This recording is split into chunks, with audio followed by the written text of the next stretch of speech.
In 1908, Major League Baseball was played in 10 cities, 11 if you count Brooklyn, which had only been part of New York for a decade, across 7 states and D.C. The St. Louis Browns and Cardinals were as far west as the leagues went, and you got there by train. Addison and Waveland was home to a seminary. Roger Connor held the career home run record with 138. Ned Williamson's 27 remained the single-season mark. The Federal Leagues had not yet been dreamed of.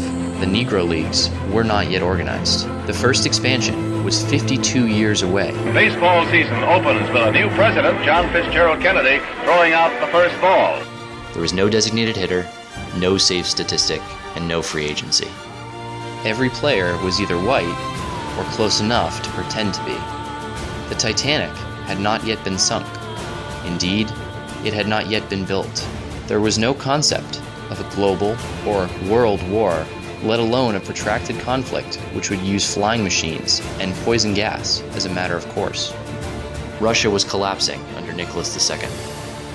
Turkey was controlled by the Ottomans, and not a week before the series, the Empire of Austria-Hungary officially took control of Sarajevo. The 46 United States were about to replace Theodore Roosevelt with William Taft. The Brits were ruled by Edward VII. Einstein was still working on general relativity, and both Pluto and penicillin were unknown to science. The airplane, the automobile, and the motion picture were all wondrous new frontiers, and the telephone was as old as the internet is today. The Gerontology Research Group lists 22 known human beings living today who are confirmed to have been at least 5 years old in October of 1908. All but one are female. 5 are American-born, and none lived in Illinois or Michigan.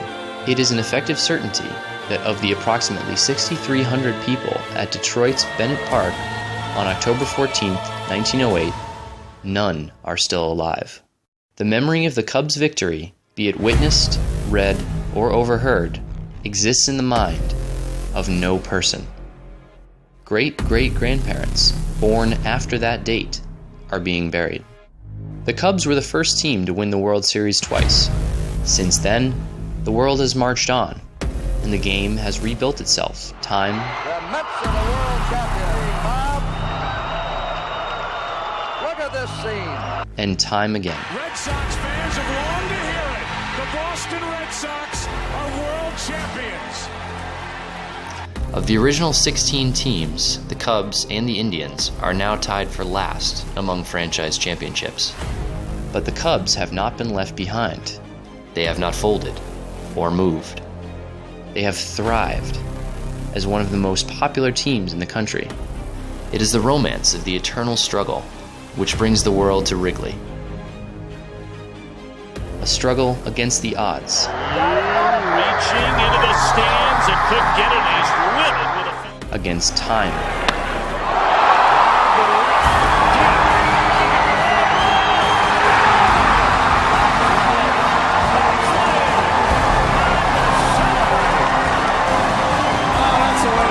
Against the dying of the light. 1-2 on the way. Swing and a miss. Cubs win. Celebration time on the mound at AT&T Park. The Cubs have taken care of the San Francisco Giants. All people, all Americans, know this struggle deep within themselves. It is where baseball becomes a metaphor for life. It is why we come back to this game every spring. The standings reset, the grass is fresh, and the promise of the dream stretches before us. And every once in a while, you get your chance to break through.